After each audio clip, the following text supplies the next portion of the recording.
आऊंगी। तो हस्बैंड का क्या रोल रहता है भाई? मेरे हस्बैंड तो बहुत ही अच्छे हैं, हर बात में सपोर्ट करते हैं वो। और उनसे कभी वो मुझसे कहती नहीं कि कहाँ जा रहे हो, बस उनको टाइम पे उनका भोजन मिल जाना चाहिए। बाकी तो वो हमेशा सहयोग देते हैं। मतलब हस्बैंड क्या, पूरा परिवार ही सहयोग करता है। सखी सहेली नाम क्यों रखा? क्योंकि सखी सहेली रखने का मतलब ये है ना, इसमें मेरी दोस्त बहुत है। मतलब 95% मेरी दोस्त है इसमें। तो बस जब नाम रखा तो दिमाग में आया सखी और सहेलियाँ। वो एक ऐसा सोचा नहीं था, नाम बन गया, ग्रुप का नाम हो गया सखी सहेली। मतलब इस तरीके से करती है, एक्टिविटी बहुत करती है। साल में 10-15 एक्टिविटी तो हम लोगों की हो जाती है।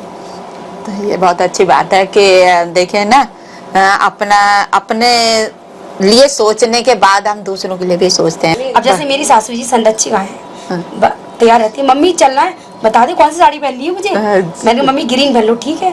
मतलब उनके अंदर भी है कि हाँ मुझे चलना है। वहाँ बैठे बैठे वो देखती रहती है सब कुछ, ऐसा कुछ नहीं करती कि। नमस्कार, मैं नीरू भल्ला और आप देख रहे हैं यूट्यूब पर समाचार सच। और आपको जैसा कि विदित है कि हमारी पहाड़ की मजबूत महिलाओं के ऊपर एक सीरीज चल रही है, और आज इसी सीरीज में हमारे साथ फिर एक नया चेहरा जुड़े हैं, और वो दो नए चेहरे हैं जो हम आपसे आज मिलवाएंगे और उन्हीं से रूबरू कराएंगे आपको। तो चलिए आपका ज्यादा समय न लेते हुए हम उन्हीं से बात करते हैं।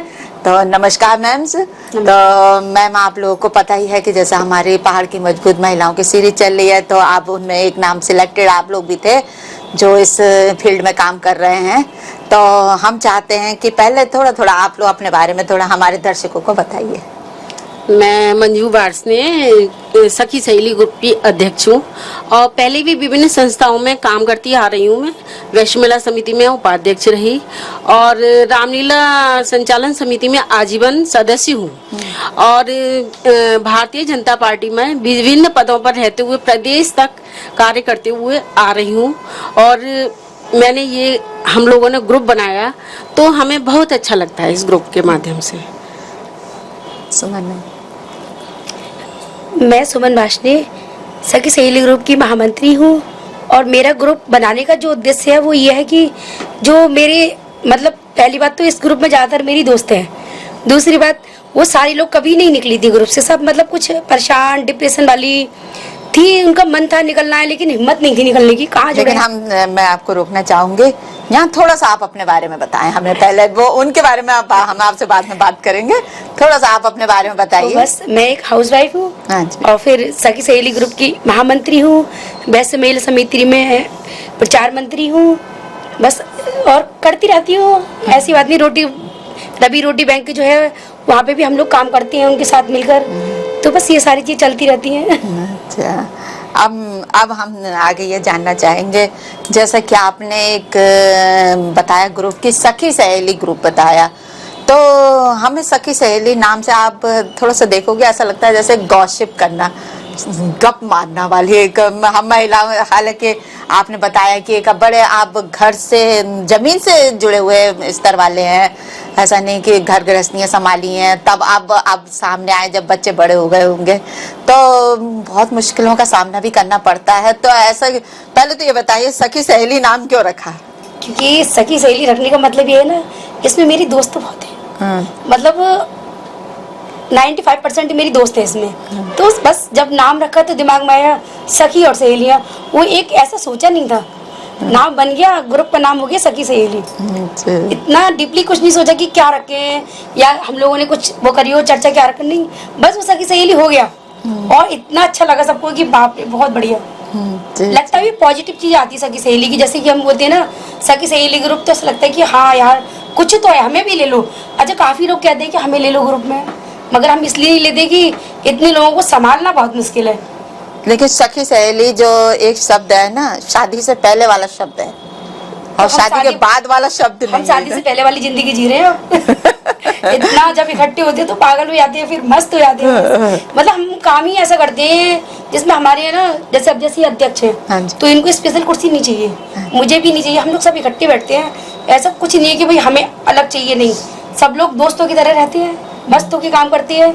तो मतलब ये कि सखी सहेली ही वही है कि सखी सहेलियों की तरह ही रहते हैं हम लोग। तो स्पेशल कुछ नहीं करते, ऐसे कि नहीं हमें लाइन से खड़ा कर दिया, ये ऐसे करना, ऐसा कुछ नहीं है। बस सब लोग आते हैं, गले मिलती हैं, जहाँ हम बैठे वहीं बैठ जाती हैं, हम भी उनके पास बैठ जाते हैं क्योंकि अच्छा लगता है। तो मंजू मैम, जैसे कि आप अध्यक्ष हो, तो हालांकि कितने बरस हो गए हैं आप लोगों को ये ग्रुप बनाए हुए हाँ जी, हाँ जी। ये ग्रुप तो हमारा 13 जुलाई 2022 में बनाया हमने। 1 साल हो गया। 1 साल ही हुआ है।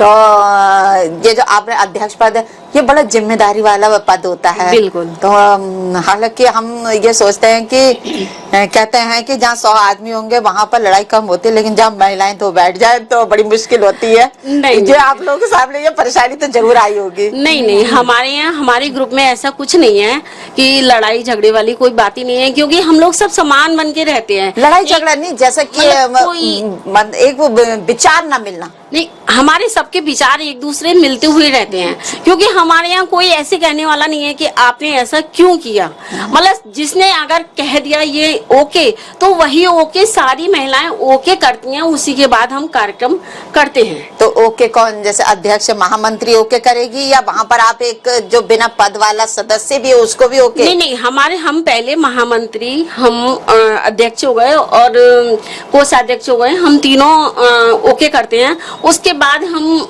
अपने ग्रुप में डालते हैं। मतलब एक पर्सनल ग्रुप हमारा अलग है और जो कॉमन ग्रुप है वो अलग है। उसके बाद हम तीनों डिसाइड करने के बाद हम कॉमन ग्रुप में डालते हैं। उसके बाद उसमें ओके आते ही हैं, क्योंकि हमारी सखियां इतनी अच्छी हैं कि वो इस समय वो जिंदगी वो जी रही हैं। समझिए कि हम लोग शादी के बाद एक घर गृहस्थी में हो गए, बच्चे पालने में हो गए, या अपने परिवार में समा गए, लेकिन आज जब वो घर से निकल रही हैं, कुछ डिप्रेशन वाली भी हैं, वो घर से निकल रही हैं, वो थोड़ा सा उनका माइंड कन्वर्ट होता है, तो वहाँ पर कोई ऐसा नो कहने वाला कोई है ही नहीं। और फिर हमारे यहाँ ऐसा कुछ वो है ही नहीं। वो कहते हैं कि आज हम शादी से पहले वाले जो विद्यार्थी जीवन था हमारा, स्टूडेंट लाइफ, वो आज हम जी रहे हैं। क्योंकि देखिए पहले लड़की जो होती है कुआरेपन पे वो भाई के और पिता के संरक्षण में होती है, शादी होती है वो पति के और सास ससुर के संरक्षण में आती है। जब बच्चे बड़े हो जाते हैं तो फिर वो बच्चों की भी सुनती है, लेकिन अपनी लाइफ कब जिएगी, अपना जीवन कब जिएगी वो। तो हमने ये ग्रुप जो बनाया सखी सहेली, ये हमने अपने जीवन को जीने के लिए ही बनाया है। जो हमारे यादगार, जो हम करने से रह गए जो काम, वो हम इस ग्रुप के जरिए सभी महिलाएं करती हैं और बहुत अच्छा चल रहा है हमारा। ये चीज बड़ी अच्छी बताई आपने कि जो महिलाओं का संरक्षण होता है वो कभी खत्म नहीं होता, कभी खत्म नहीं। शादी से पहले भाई और पिताजी होते हैं, बाद में जी, पति जी, और या पुत्र हुए, तो उसको सोचते देखते हुए आप लोगों ने ये ग्रुप का मतलब कि हम भी थोड़ा सा फ्री जिए। तो वो कितने घंटे आप लोगों को मिलते हैं वो फ्री जीने के लिए? नहीं, फ्री जीने के लिए जब कोई कार्यक्रम होता है तो 2-4 घंटे तो लग ही जाते हैं। देखिए, लेकिन डर नहीं लगता कि घर जाएंगे तो डांट पड़ेगी? हमारे परिवार का बहुत सपोर्ट है। मैं अपने परिवार को बहुत धन्यवाद कहूंगी कि वो हमेशा हमारा साथ देते हैं। मेरे पति क्या, मेरे बच्चे क्या, सब कहते हैं मम्मी नहीं करो, आगे बढ़ो। मैं इसमें अपने परिवार को, मेरे जब छोटे छोटे बच्चे थे तब भी मैं मतलब सामाजिक कार्यकर्ता रही, पल्स ग्रीन फॉरेस्ट में भी काम किया मैंने, और शिवसेना में भी रही मैं अध्यक्ष पद पर, महिला मोर्चा में उनके। लेकिन जब मेरे बच्चे छोटे तो मेरे सासू माँ ने कभी मुझे नहीं रोका। मेरे ससुर जी ने हमेशा मुझे सपोर्ट किया कि आगे बढ़ो। उन्होंने ये नहीं कहा कि घर में रहो, मर्यादित रहो, ये कहा उन्होंने। तो हमें अपने परिवार का पूरा सपोर्ट मिलता है। मुझे याद आया है कि आपके ससुर जी डॉक्टर थे। जी जी जी, जी। डॉक्टर हरिओम कारूगांव में थे। जी जी जी, जी। तो मैं सुमन मैम से पूछना चाहूंगी कि जो आपकी ये सखी सहेली का जो एक मोटो था, उद्देश्य बोल सकते हैं, कि इसमें महिलाओं को आगे लाने का, जो घर गृहस्थी में बिल्कुल रची बसी हुई हैं, उन्हें नहीं मालूम है कि हमारा बाहर क्या सर्कल है, क्या लोग कैसे जी रहे हैं, तो उनको इस तरह का क्या कह सकते हैं हम, जीवन जीने के लिए उत्साहित करना, वो ऐसा यही उद्देश्य रहा? ये तो मैं बहुत करती हूँ। अगर मुझसे किसी ने कह दी कि भाभी ये काम मैं नहीं करूँगी, तो मैं उससे वो काम करा के ही रहती हूँ। अब जैसे हमने ऑर्चर्ड में प्रोग्राम किया था, तो वहाँ पे हमें रैंप वॉक करना था। अब मेरी एक दोस्त बोली भाभी मुझे पीछे करना। मैं क्यों, मुझे डर लगता है। तो मैं कि ठीक है। सबसे पहले मैंने उनका ही नाम डाला। मैंने कहा अगर मुझसे कहोगी मैं नहीं करूँगी तो सबसे पहले मैं आपको ही लाऊंगी, क्यों, डरना ही नहीं है ना। मतलब हम ऐसे कुछ कर ही नहीं रहे जिसमें डरना है। निकलो। और आज भी मतलब ये समझ लो कि अभी भी जो प्रोग्राम हुआ है इसमें मैंने एक से कहा बस मैंने यार एक डांस तैयार करो, ठीक है भाभी, उसका नाम दे दिया, ठीक है भाभी, सबने बात कर ली, हो गया। उसके बाद भी भाभी मुझे भी ले लो।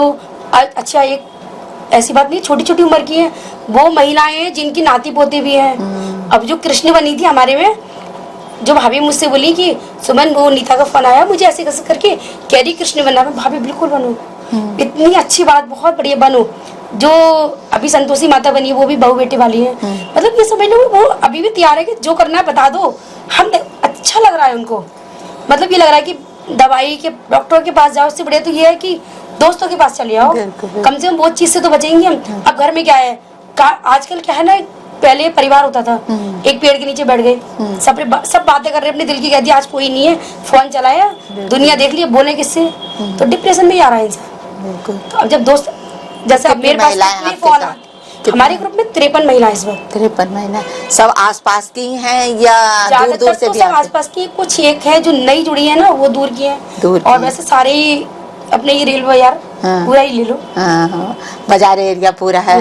तो इसमें एज ग्रुप कितना से कितने तक है? मतलब लास्ट 38 से लेके और हमारे यहाँ 65 70 तक है। मेरी सासू जी 70 इयर्स। हाँ 70 इयर्स है।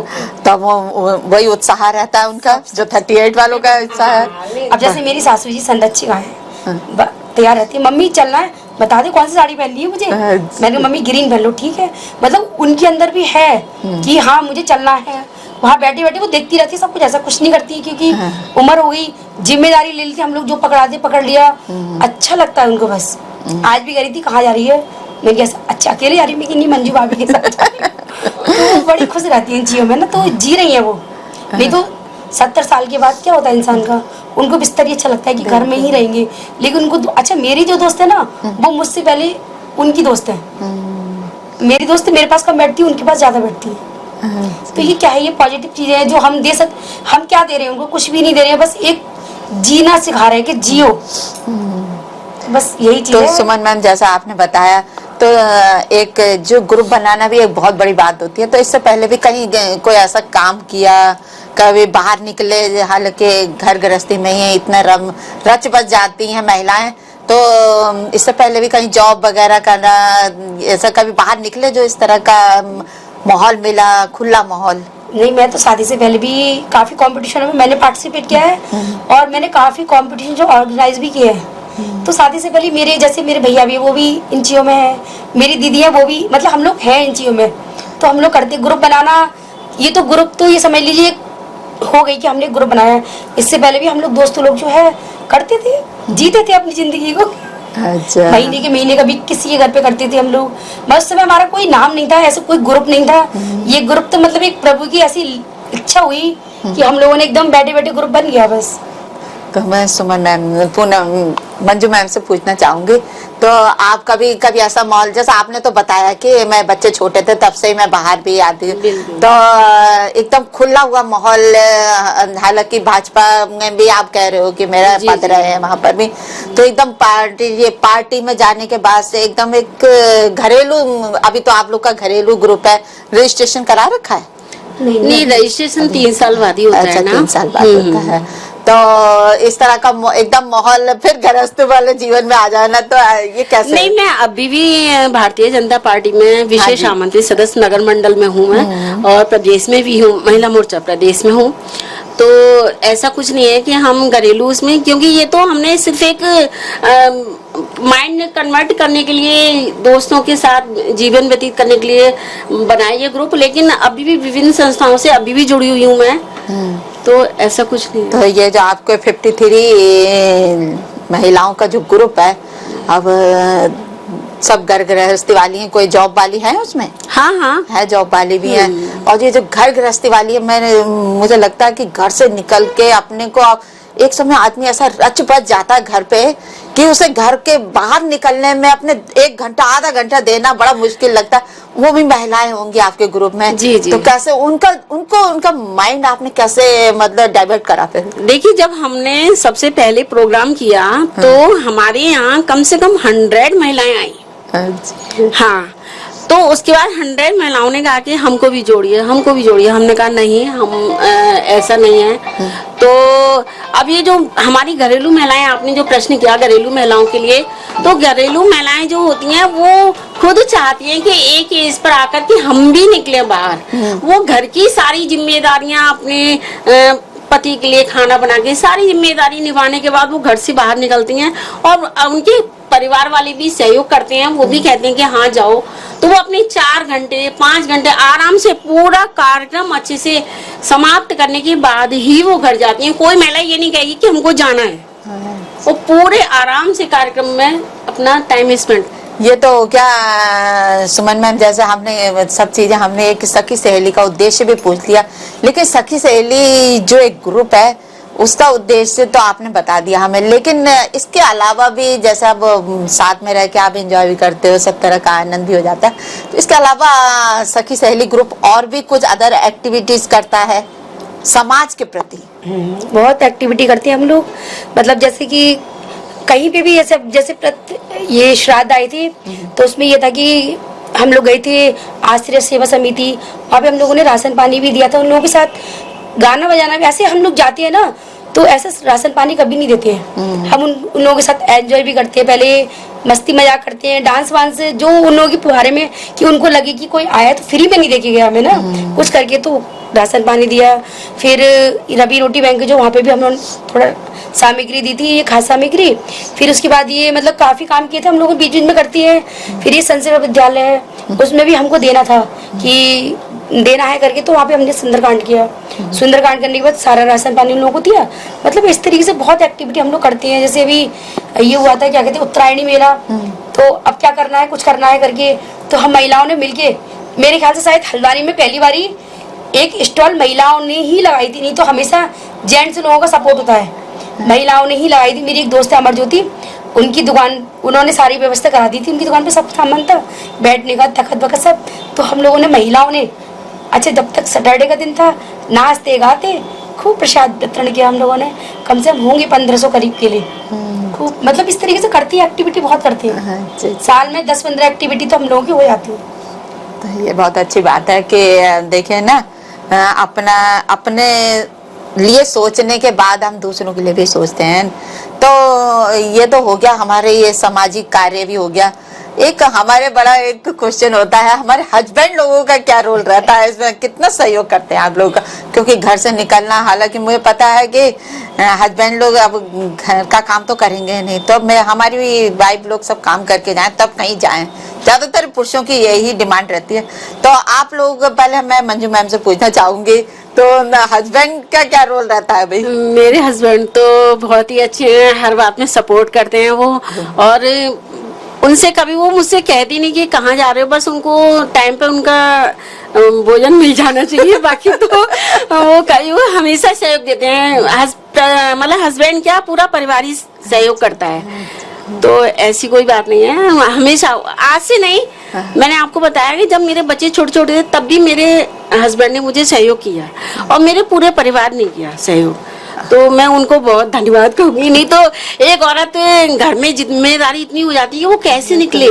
लेकिन वो बेचारे कभी ये कहते ही नहीं कि तुमने कहाँ जा रहे हो, क्या कर रहे हो। वो तो हमेशा कहते हैं जाओ करो, सामाजिक कार्य कर रहे हो ना, उनके सामने आता ही है ये सामाजिक कर रहे हैं या किसी की सहायता कर रहे हैं, तो इसलिए वो कभी कुछ कहते ही नहीं हमसे। और मेरे साथ साथ मेरी सारी महिलाओं के पति जो है वो सभी सहयोग करते हैं, क्योंकि पति के सहयोग के बिना तो मैं सोचती हूँ कि औरत कहीं निकल ही नहीं सकती है वो, क्योंकि सबसे बड़ी बंदिश जो लगती है शादी के बाद पति की ही लगती है। तो सुमन मैम, आप क्या कहना चाहोगे? हालांकि हमें पता है कि हर पुरुष इसके लिए सामने नहीं आते हैं जल्दी और एग्री नहीं होते हैं, तो आप क्या कहना चाहोगे? नहीं, मुझे तो मेरे हस्बैंड ने ही निकाला है, क्योंकि एक समय पे मैं डिप्रेशन में चली गई थी बहुत ज्यादा। मैं इतनी परेशान हो गई थी कि मुझे लगता था कि अगर मैं उठूं तो मेरे सामने कोई हो और मुझे कहीं ले चलो। डेली मैं ये कहती थी, अब डेली, अब मुझे कोई रोज थोड़ी ना ले आएगा कहीं। अब मेरे हस्बैंड ने कहा ऐसा है, तुम घर से बाहर निकलो। अच्छा, मेरे मम्मी पापा जो है हमेशा जुड़े हुए हैं सास ससुर जो है वो जुड़े हुए हैं। अब मैंने कहा कहाँ जाऊँ, किसके साथ जाऊँ, मैं उनके साथ ही जुड़ गई बस उस दिन से जो निकली हूँ। अब निकाला उन्होंने तो सपोर्ट तो वैसे भी पूरा करेंगे। और फिर मेरे बच्चों का सपोर्ट बहुत रहता है। जब भी कोई प्रोग्राम होता है जो जैसे इनविटेशन कार्ड वगैरह, तो वो सारे मेरी बेटी ही बनाती है, चाहे उसको 2 घंटे लगे चाहे 2.5 घंटे, वो बनाती वही है, मम्मी मैं बनाऊंगी। तो बच्चों का सपोर्ट बहुत है। आज भी देखो बेटा मम्मी मैं छोड़ के आऊंगा, तो बिना सपोर्ट के तो हम लोग जबरदस्ती लड़ा के समीते चलाएंगे तो फिर वो आनंद ही नहीं है ना ना ना, फिर टेंशन रहती है कि पीछे घर छोड़ के आए। बस ये है कि कुछ करने की इच्छा थी तो वो उस जमाने में नहीं, क्योंकि मैंने तो काफी डिप्लोमे वगैरह भी किए, मैंने ब्यूटिशियन का भी, ये फैशन डिजाइनिंग का, मैंने बहुत कुछ कर रखा है, लेकिन नहीं कर पाई। मेरी एक तमन्ना थी कि शादी के बाद अपना एक बुटीक खोलूंगी, अपने एक ऐसा कुछ खोलूंगी जैसे संस्थाएं होती हैं जो सिखाते हैं, लेकिन नहीं कर पाई क्योंकि बड़ी गृहस्थी में आ गई। फिर उसके अच्छा मेरी सासू जी ने बहुत बार कहा कर मैं ये करूँ कहाँ से, रोटी तो लेते नहीं है अपने हाथ से हो गई मैंने कहा लेकिन अब तो हिम्मत भी नहीं होती करने की, तो कुछ और कर लिया। बहुत बढ़िया बात, बहुत अच्छा लगा हमें ये बातें सुन के। तो आप आपको 1 साल ही हुआ है, लेकिन इतने समय से आप समाज से जुड़े हो, कभी आप लोगों के जीवन में भी ऐसा कोई पल आए होंगे जो बड़े यादगार रहते हैं, सुखद? तो पहले मंजू मैम आप। तो मुझे तो आज सबसे यादगार पल मेरा वो है जब हम आश्रय सेवा समिति में गए थे। वो हमारे यादगार पल, हम उन पलों को कभी भूल ही नहीं सकते हैं। जब हमने वहाँ बुजुर्गों को देखा कि बहुत से ऐसे मतलब बुजुर्ग आश्रय सेवा समिति में तो ऐसी होंगे जिनको परिवार वाले नहीं रखते हैं। तो एक महिलाएं थी, उनके पूरा परिवार खत्म हो गया था और उनके वो मैके चली गई थी, फिर मैके से भी उनको निकाल दिया गया। तो वो वहाँ आश्रय सेवा समिति में थी। मुझे उनको देखकर फिर हमने उनके साथ एंजॉय भी किया। तो मैं उस पल को कभी भूल ही नहीं सकती हूँ, क्योंकि उस पल को जब उन लोगों के साथ हम लोगों ने एंजॉय किया, उन लोगों ने नृत्य भी किया, गाना भी गाया, वो हमारे साथ मतलब एक सखी सहेली की तरह ही मतलब रही वो। तो उस पल को हम नहीं कभी भूल सकते हैं। बहुत ही अच्छा पल था हमारा जब हम आश्रय सेवा समिति में गए थे। तो उन्हें सोच उनको देखकर हमें मतलब बहुत दुख भी हुआ और एक तरह से हमको संतुष्टि भी हुई कि हम अच्छी जगह आए, अच्छे लोगों से, कम इन लोगों के जिसका परिवार नहीं होता। भाई साहब मैडम आपको मैं बताऊं कि एक एज पर आकर आदमी को खाना पीना तो सभी को ही दे देता है, कहीं भी मिल जाती है 2 रोटी, लेकिन एक संगत की सबसे ज्यादा आवश्यकता होती है। जब ये एज आ जाती है, उस एज में आके हमको संगत चाहिए, कोई हमारी बात को सुने, कोई हमारे विचारों को सुने। तो जब हम उनके साथ मिले तो उन लोगों को भी बहुत अच्छा लगा और हमें भी बहुत अच्छा लगा। और मैं तो यही कहना चाहूंगी कि हम जीवन में अच्छे कार्य करते रहें।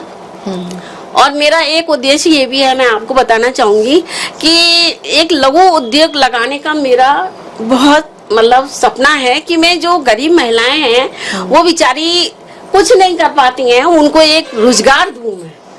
तो मेरा एक ये दिल में है कुछ, ये ग्रुप तो चलो बनाया हमने, ये तो सामाजिक और धार्मिक सांस्कृतिक कार्यक्रम करने के लिए और अपनी महिलाओं का मतलब माइंड कन्वर्ट करने के लिए, थोड़ा सा एंजॉय करने के लिए।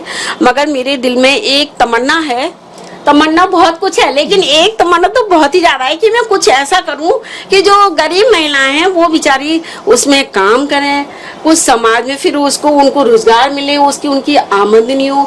तो मैं हो सकता भविष्य में ये जरूर करूंगी अपने जीवन में। एक समय था, देखिए मैं आपको बताऊं, जब मेरा एक्सीडेंट हुआ था बहुत भयानक, तो मैंने अपनी जिंदगी सोच ली थी मेरी जिंदगी यहीं खत्म हो गई। ये आप मेरे फेस पे देख रहे होंगे, 65 टाँके हैं ये मेरे फेस पर, है ना, 65 टाँके। तो मैंने उस समय सोचा था मेरी जिंदगी यहीं खत्म हो गई। जब मुझसे डॉक्टर ने पूछा कि मैडम मैं आपके ये टाँके दोबारा से लगा रहा हूँ, ये आपका फेस चेंज हो जाएगा, तो आपको कोई एतराज तो नहीं है? तो मैंने कहा नहीं, मुझे कोई एतराज नहीं है, मेरी जिंदगी अब क्या पता यहीं पर खत्म हो रही है। लेकिन मैं खड़ी हुई, मेरे परिवार वालों ने, मेरे बच्चों ने, सभी ने मुझे सहयोग किया और मेरी सभी सखी सहेलियां जो मेरे मतलब बीजेपी में थी, वैश्य मेला समिति में थी, सब बेचारी आती थी घर में, वो मुझे उत्साहित करती थी। मेरे एक भैया हैं बीजेपी में, विनीत अग्रवाल जी, उन्होंने मुझे समझिए ऐसा कहा, बोले कि दीदी आप निकलिए, आप ये मत सोचिए कि मैं एक्सीडेंट हो गया मैं घर में ही रहूंगी, नहीं, आप निकलिए। उन्होंने मुझे घर से निकाला, मैं हिम्मत नहीं कर पा रही थी निकलने की, लेकिन उन्होंने मुझे निकाला।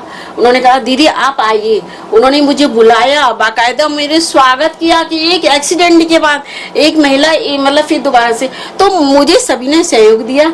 और मैं इसीलिए चाहती हूँ कि हर कोई जिस तरीके से मैं उठ के खड़ी हुई सभी के सपोर्ट से, ऐसे ही सपोर्ट मिलना चाहिए बाहर वालों का। देखिए परिवार वालों का तो होता है, लेकिन बाहर वालों का भी, हमारी सोसाइटी का भी बहुत सपोर्ट होता है जब इंसान एकदम डिप्रेशन से खड़ा हो जाता है। क्योंकि मैं उस पल को कभी भूल नहीं सकती, जब मेरा एक्सीडेंट हुआ था मैंने जिंदगी छोड़ दी। मैंने कहा अब मेरी जिंदगी कितना समय हो गया?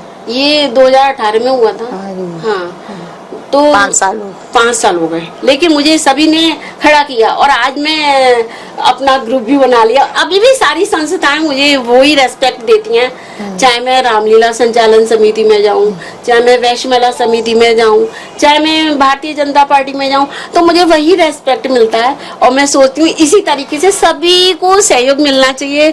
और बस इतना ही कहना चाहूंगी, अधिक समय ना लेते हुए। हम आपको हार्दिक शुभकामनाएं देंगे कि जो आपका सपना है वो जरूर पूरा हो। तो मैम आप बताइए। देखो मेरे यादगार पल जो है ना मेरे बहुत है, जहाँ मेरे दोस्त इकट्ठे आते हैं मुझे सारे यादगार रहती है। मुझे मतलब उनको देख के जितनी, अब जैसे मेरी सबसे बड़ी आइडल मेरी सासू जी है, उसके बाद सुचित्रा दीदी से मैं जब पहली बार निकली थी तो सुचित्रा दीदी के समय पे ही निकली थी।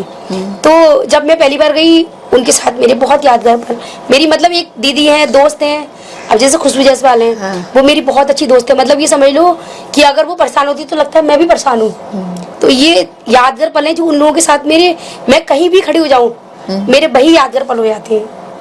क्योंकि उन लोगों को देखती हूँ, सोचती हूँ कि यार ये कभी, वो लोग कहती भाभी यार हम क्या थे अब हम क्या हो गए, तो मुझे बड़ी खुशी होती है। मैं कहती बहुत मेरे सारे यादगार पल हैं। और वृद्धाश्रम की बात बताऊँ, मुझसे किसी ने वहाँ पे पूछा था कि आपको यहाँ पे आके कैसा लगा, मैंने कहा मुझे बिल्कुल अच्छा नहीं लगा। क्योंकि वृद्धाश्रम बने ही क्यों? पहली बात तो ये वृद्धाश्रम तो होने ही नहीं चाहिए, तो मुझे क्या अच्छा लगेगा यहाँ पे आके हम इन लोगों को दे रहे हैं, उन लोगों की आंखों में पानी आ रहा है, उनको देख के सिर्फ हमें क्या लग रहा है कि हम आए, हमने इनके साथ समय, मैंने उसी दिन ये कहा था कि मुझे वृद्धाश्रम देख के, आज मेरे भी सास ससुर हैं, मैं सबसे पहले उनकी जिम्मेदारी, मतलब अगर उनको कोई तकलीफ होती है तो मैं पहचान, मम्मी क्या हो गया, मुस्कुराओ।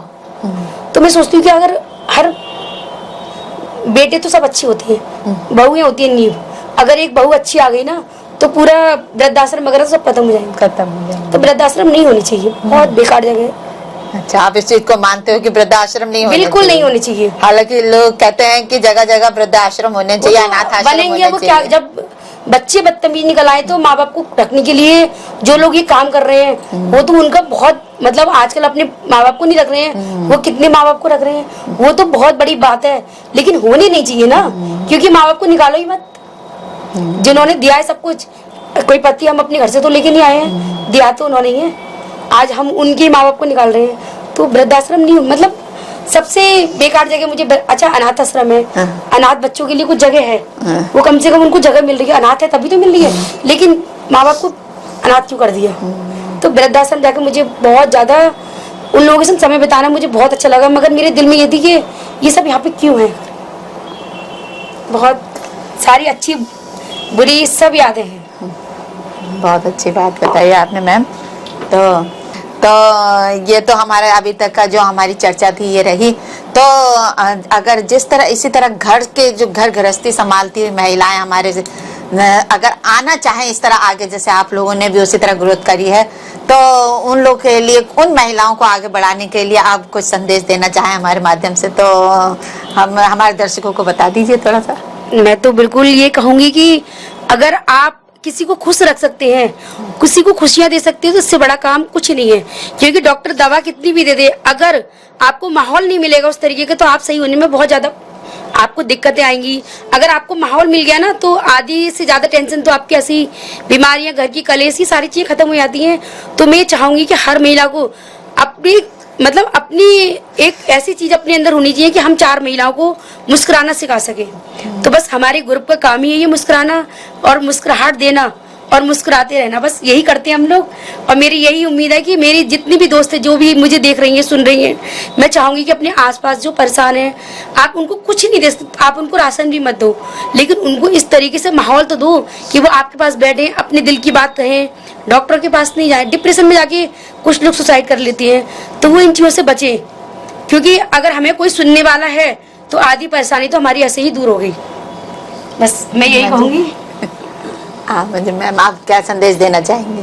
मैं यही संदेश देना चाहूँ कि हर महिला को अपनी जिंदगी जीने का पूरा हक है, तो पूरे परिवार को संभालते हुए अपने लिए कम से कम दिन भर में 1 घंटा तो दो, अपनी स्वास्थ्य के लिए, अपनी जिंदगी जीने के लिए तो पूरे दिन में कम से कम 1 घंटा देना चाहिए। और वैसे भी एक एज पर आकर अपने आप को समाज में सांस्कृतिक और धार्मिक हर तरीके का कार्य करते हुए जीना चाहिए, क्योंकि आदमी लेकर कुछ नहीं जाता है, सब यही छोड़ना है। तो इसलिए कुछ ऐसा करके जाओ कि हमारे जाने के बाद हमको लोग याद रखें कि हाँ वो थे। तो यही संदेश है मेरा कि सभी महिलाओं को हर कार्यक्रम में बढ़ चढ़कर हिस्सा लेना चाहिए, और जो परेशान है उनको अच्छी संगत दो, संगत दोगे तभी उनका आधी समस्या तो वैसी दूर हो जाती है। मैंने देखा आस पड़ोस में आप कहीं भी चले जाइए, हर जगह कोई ना कोई परेशान होता है, तो अगर चलते फिरते भी हमने अगर किसी को एक अच्छी बात बता दी तो उससे वो इंसान खुश हो जाता है, उसका परिवार बन जाता है। और वही दुआएं हमें हो सकता है हमें जिंदगी जीने के लिए, हमारे यश कीर्ति धन सम्मान सब पाने के लिए वही दुआएं हमारे साथ आती हैं। इसी के साथ में वाणी को समाप्त करती हूं। बहुत बहुत धन्यवाद मैम। तो देखिए ना, जैसा कि आज हमारे साथ बड़े मतलब एक बहुत ही जमीन से जुड़े हुए महिलाएं हमारे साथ थी। तो देखिए ना कि हर किसी को ये मौका मिलना चाहिए। देखिए तनाव तो सभी के जीवन में, ऐसा नहीं है कि हर कोई खुश है, कोई किसी तरह से, कोई किसी तरह से, सबको दुख है जीवन में। और हम इन महिलाओं से देखते हैं, देखिए घर भी संभाल रही हैं, बच्चे भी संभाल रही हैं और समाज भी देख रही हैं। तो हम चाहते हैं कि इसी तरह की महिलाओं को मतलब हमारे प्रोत्साहन करने के लिए हमारे दर्शक भी हमारे साथ सामने आए और महिलाओं का भी उत्साहवर्धन करें। और हम चाहते हैं कि हमारे समाचार सच के द्वारा अगर आप लोगों को भी इसी तरह का कुछ हमारे लिए नया कुछ बताना चाहते हैं तो हमें बताएं, और हमारा भी उत्साहवर्धन होगा और इन महिलाओं का भी। तो इसी तरह हमारे साथ आगे भी कोई नए चेहरे के साथ जुड़ने के लिए देते रहिए समाचार सच। धन्यवाद।